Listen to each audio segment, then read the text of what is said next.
بسم اللہ الرحمن الرحیم من یؤت الحکمۃ فقد اوتی خیرا کثیرا صدق اللہ مولانا العظیم وصدق رسولہ النبی الکریم الرؤوف الرحیم اللہم نور قلوبنا بالقرآن وزین اخلاقنا بالقرآن وادخلنا الجنۃ بالقرآن ونجنا من النار بالقرآن قال اللہ تعالی وتبارک فی شان حبیبہ مخبرا وآمرا ان اللہ وملائکتہ یصلون علی النبی یا ایھا الذین آمنوا صلوا علیہ وسلموا تسلیما صلاۃ والسلام علیک یا رسول اللہ وعلی آلک واصحابک یا محبوب رب العالمین۔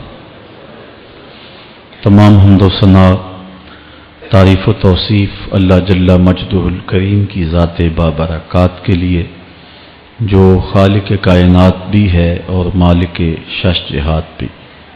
اللہ جل وعلا کی حمد و ثنا کے بعد حضور نبی اکرم شفیع امم رسول محتشم نبی مکرم اللہ کے پیارے امت کے سہارے رب کے محبوب دانائے غیوب مالک رقاب امم فخر عرب و عجم والی کون و مکان سیاہ لا مکان سید انس و جاں سرور لالا رخاں غیر تاباں سر نشین مہوشاں ماہ خوباں شہنشاہ حسینہ تتمہ دوراں سر خیل زہرہ جمالہ جلوہ صبح ازل نور ذات لم یزل باعث تکوین عالم فخر آدم و بنی آدم نیر بطحا رازدار ما اوہا شاہد ما تغا صاحب علم نشرہ معصوم آمنہ احمد مجتبی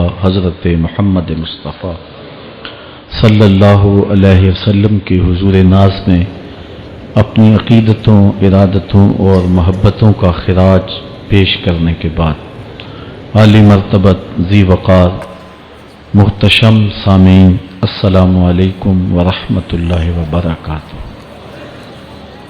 مولا کائنات سیدنا علی المرتضیٰ رضی اللہ تعالی عنہ حضور کے سکے چچا جناب ابو طالب کے فرزند ارجمند ہیں۔ عمر میں حضور سے 30 سال چھوٹے ہیں۔ اللہ تعالیٰ نے حضور علیہ السلام کو جب اعلان نبوت کا ارشاد کیا تو جن خوش نصیب لوگوں نے سب سے پہلے اسلام قبول کیا ان میں نمایاں نام حضرت مولا کائنات سیدنا علی المرتضیٰ کا ہے۔ اس وقت ان کی عمر صرف 10 سال تھی۔ بچوں میں سب سے پہلے اسلام قبول کرنے کا شرف انہیں نصیب ہوا۔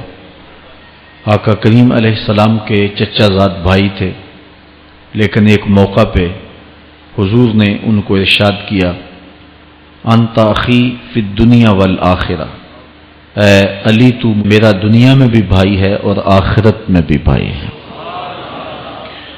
حضرت مولا کائنات کو حضور علیہ السلام نے مختلف جنگوں میں شرکت کا اعزاز بخشا۔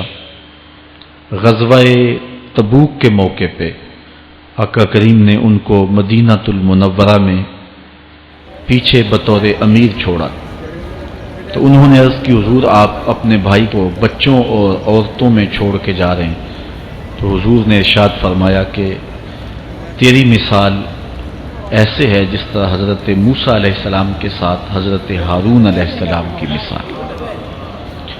حضرت مولا کائنات کو حضور نے یمن کا حاکم اور امیر بنا کر بھی بھیجا تھا، اور ان کے ساتھ رشتے کی گہرائی یہاں تک ہی نہ رہی بلکہ حضور نے اپنی لاڈلی صاحبزادی حضرت سیدہ فاطمہ الزہرا رضی اللہ تعالی عنہا کا نکاح بھی حضرت علی المرتضیٰ سے ہی کیا۔ ہجرت کی رات اپنے بستر پہ انہیں لٹایا۔ آقا کریم علیہ السلام نے ان کے لیے بہت سارے اعزازات قائم کیے اور ان کے فضل و شرف میں بہت ساری احادیث ہیں جو کتب احادیث میں موجود ہیں۔ حضرت زر بن حبیش رضی اللہ تعالی عنہ روایت کرتے ہیں کہ میں نے مولا کائنات سیدنا علی المرتضیٰ سے سنا، وہ فرماتے ہیں کہ رسول کریم نے میرے بارے میں ارشاد کیا کہ اللہ یحبنی الا مومن ولا یبغضنی الا منافق، کہ اے علی تیرے ساتھ مومن کے علاوہ کوئی محبت نہیں کرتا اور منافق کے علاوہ تیرے ساتھ کوئی بغض نہیں رکھتا۔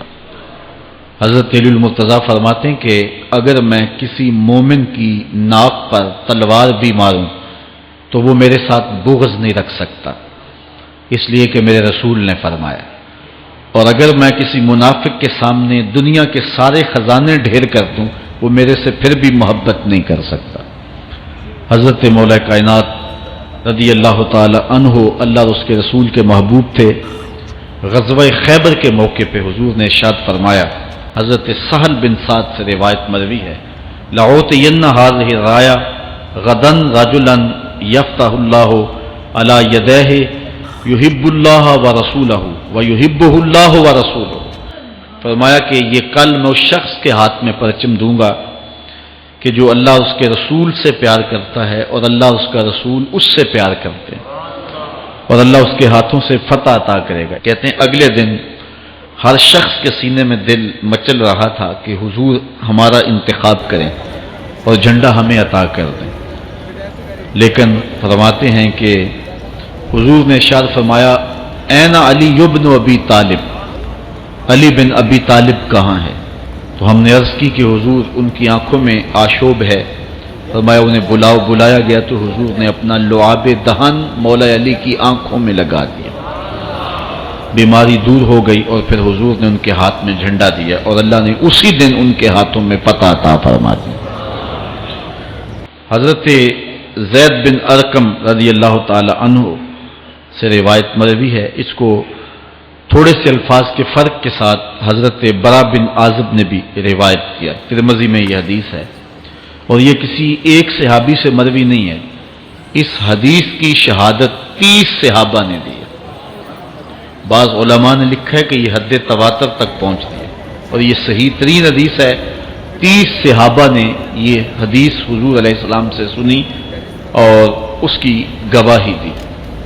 حضرت زید بن ارقم رضی اللہ تعالیٰ عنہ روایت کرتے ہیں کہ حضور نے ارشاد فرمایا، من کنت مولا ہو فعلی مولا، جس کا میں مولا ہوں اس کا علی مولا ہے۔ حضرت عمران بن حسین روایت کرتے ہیں کہ حضور نے مولا کائنات سیدنا علی المرتضیٰ کے بارے میں ارشاد کیا، ان علی منی وانا منہ فہو ولی کل مومن، علی مجھ سے ہے اور میں علی سے ہوں اور وہ ہر مومن کا ولی ہے۔ حضرت ام سلمہ کہتی ہیں کہ میں نے حضور سے سنا، ارشاد فرماتے تھے، لا یحب علی منافق ولا یبغضہ مومن، علی سے منافق پیار نہیں کرتا اور مومن بغض نہیں رکھتا۔ اور ایک حدیث میں حضور نے فرمایا، من سب علی فقد سبنی، جس نے علی کو گالی دی اس نے مجھے گالی دی۔ حضرت مولا کائنات رضی اللہ تعالی عنہ کے حوالے سے ایک فرمان سن لیجئے اور میں اپنے مضمون کی طرف آتا ہوں۔ حضرت مولا کائنات کی ذات کو حضور نے معیار بنایا۔ مسند امام احمد بن حنبل میں روایت ہے، مشکات میں روایت ہے، نہج البلاغہ میں اور باقی کتابوں میں، کہ حضرت علی المرتضیٰ فرماتے ہیں کہ حضور نے مجھے دیکھ کر کے کہا کہ اے علی تیری مثال حضرت عیسیٰ علیہ السلام کی ہے، کہ ان کی وجہ سے ان کے معاملے میں آ کے 2 لوگ برباد ہوئے، ایک وہ لوگ جنہوں نے اتنی محبت کی کہ ان کو ابن اللہ، اللہ کا بیٹا کہہ دیا، وہ بھی برباد ہو گئے، اور دوسرا گروہ وہ کہ جنہوں نے ان کے ساتھ بغض رکھا اور ان کی ماں پہ تہمت لگائی، وہ بھی برباد ہو گئے۔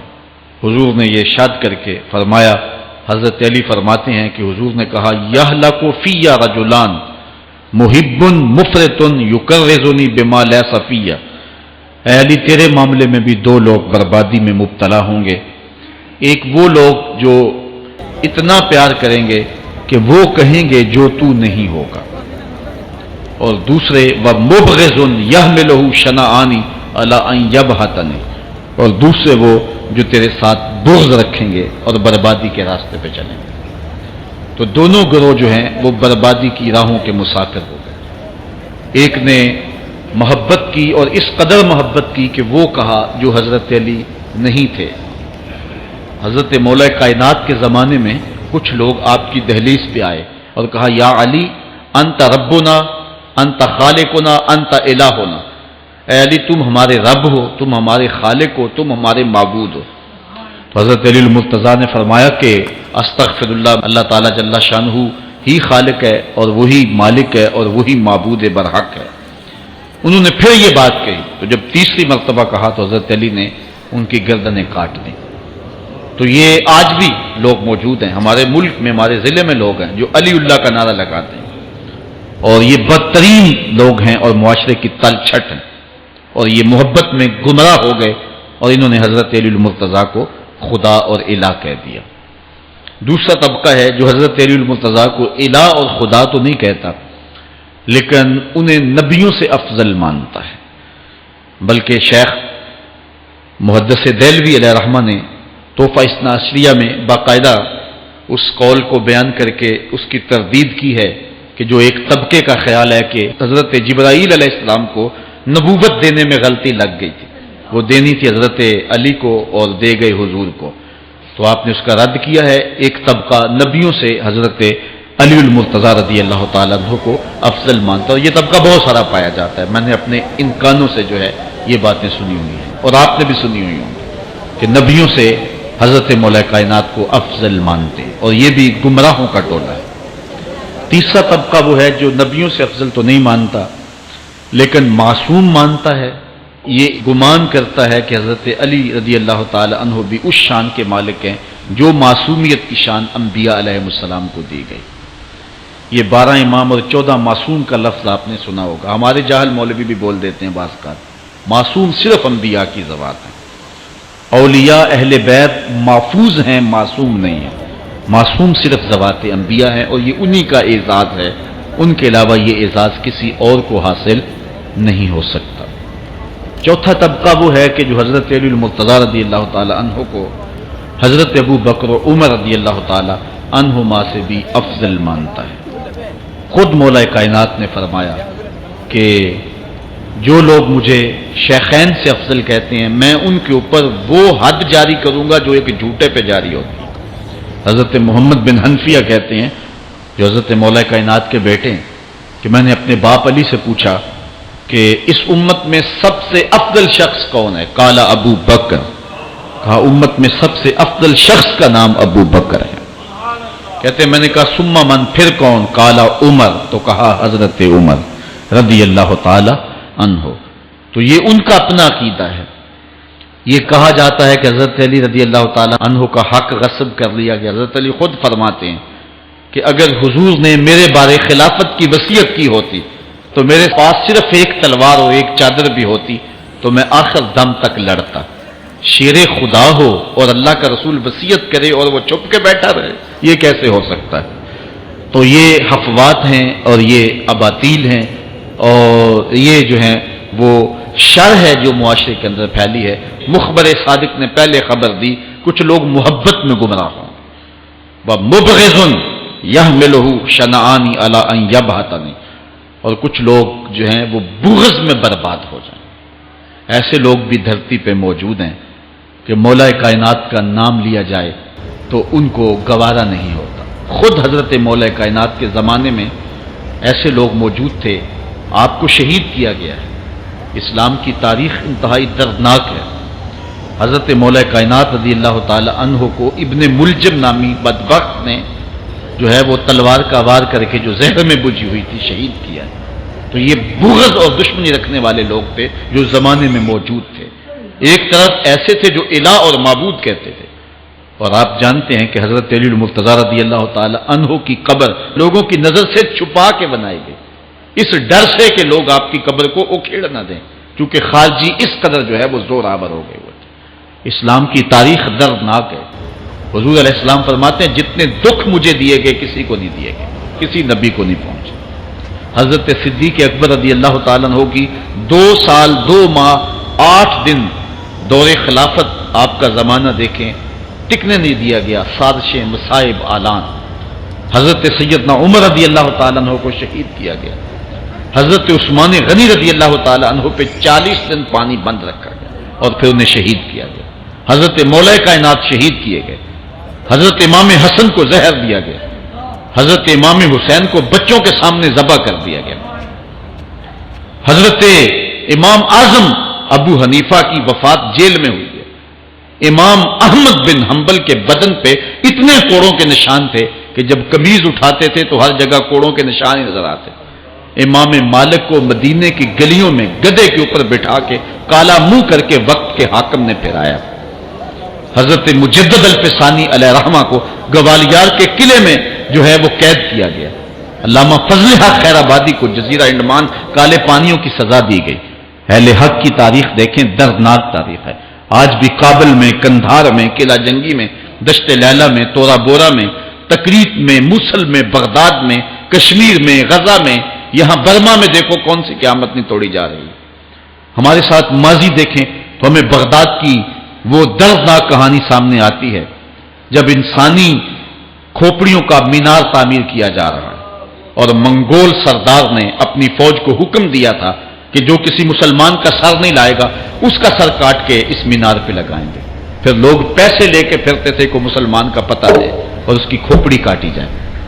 کچھ لوگ جان چھپانے کے لیے تہہ خانوں میں گھس گئے، پھر دجلہ کا بند توڑا گیا، 1.25 لاکھ لاشیں ہم نے تہہ خانوں سے نکالی تھی۔ اندلس کی تاریخ پڑھیں، ہمارے ساتھ جو قیامت توڑی گئی۔ مصر کے اندر 30,000 فاطمی وہ شہید کیے گئے۔ غریب و سادہ و رنگی ہے داستان حرم، نہایت اس کی حسین اور ابتدا ہے اسماعیل۔ یہ اسلام کی تاریخی